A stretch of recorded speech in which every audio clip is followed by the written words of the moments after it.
sunatan menika anut marang Nabi Ibrahim nalika rumiyin. Jalaran anane sunat ana ngadepada sepisanan menika Kanjeng Nabi Ibrahim alaihissalam.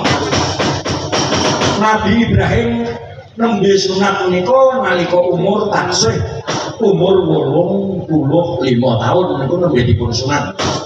Inggih dalam jalan. Pramila tetakan menika kawung nderek. Lawan Kanjeng napa niku Kanjeng Nabi Ibrahim alaihissalam. Rumiyin oh inggih ingkang dadi pangarsa. Inggih dalam sejati matur dening panuwun. Dene perwatan menika sampun paripurna. Mugi-mugi tansah kena selamat wilujeng. Nggih, Ayi.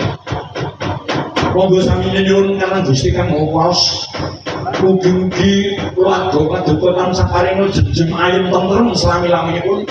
Seger kewarasan lahir batosipun panjang umur ingkang barokah.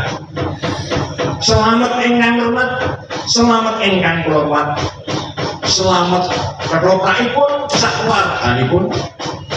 Selamat ingkang sabiyantu nyambut damel sakalongipun.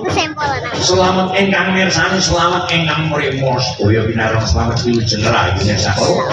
Billahi taufik wal hidayah. Assalamualaikum warahmatullahi wabarakatuh.